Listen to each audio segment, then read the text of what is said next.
Now the next one I wouldn't say is overrated, but I'd say it's overpopular because I hear a lot of people like this movie. Like it's one of their favorite movies. Yeah. Like, what are you talking about? Because it's Anaconda. Yeah. And there's a lot of famous actors in it. Yeah. Like more so than you'd normally see for just a horror movie like this. Like an unnecessary amount. Like Jennifer Lopez, Jon Voight, Owen Wilson. Yeah. Ice Cube. What? It's just, I wouldn't say that like their talents are wasted because I guess they're used properly because these aren't like the most talented actors. They're just big names. Right. And there's not really a plot. They're just on a boat for most of the movie. Yeah, for a long time. Yeah, and it's pretty predictable too. I mean, and then I wouldn't say they're all likable at all either. No. And you can kind of tell who's going to live, who's going to die.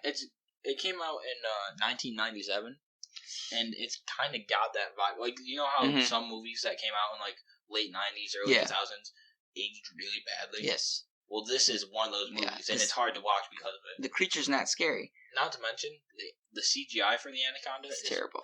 Yeah, maybe if it was more like practical. Yeah, I mean, you can't say more practical would probably be. You can't say that it would look fake. I mean, there's plenty of movies that have practical effects, like the Thing. Yeah, that has some of the best practical effects in any horror movie, and that's amazing. It's just like it was at the time when when CGI they thought was like at the highest point, right? And so they overused it, and so this is one of the. Which is why like CGI shouldn't be used so much because sure, for the time that it comes out, it might look amazing, but in the future it's going to seem obsolete. Even now, it's overused a bit. And like you watch some of the MCU movies, and especially when like it shows a character and their face in a suit. Yeah, and it just doesn't line up with their motion. It just feels off. You can feels tell. Like they're almost floating in some scenes. Yeah. And it's like, why couldn't you just use a practical suit for that scene? Because you've seen the practical suits that they use, like and they look amazing. In the original Iron Man movie where he had like the chest and the head, and that was all practical effects. Right. And like they CGI'd some of it.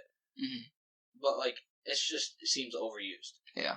Or like in Spider-Man, they do a lot of touching up with the CGI. It's just like and they really natural. Should. Like the practical suit looks amazing by itself, and it looked natural. Like nobody's gonna like get into a practical, like a real suit if they're a superhero and like swing around on webs and not have any creases in their suit. Yeah. And they have these stuntmen that do all these stunts, but then they have to add on all the CGI background. So and then like make the moves smoother. I don't really want that. Yeah, I want to see the work that they put in. Like with Sam Raimi's Spider-Man trilogy, when they use CGI, they followed it up with like a real scene, so it didn't like stand out too much. Right.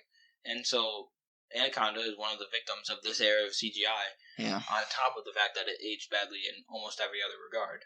Yeah, there really is nothing good about the movie. Yeah, it's pretty cliche. It's a cheesy horror movie. Yeah. It's a B movie, you know. It's the kind of movie you just watch randomly. That great. Yeah. Yeah. And so even up until the end, it's just like you're waiting for the movie to be over. And that's pretty disappointing. Yeah, and that's about all we have to say about Anaconda. Yeah. And then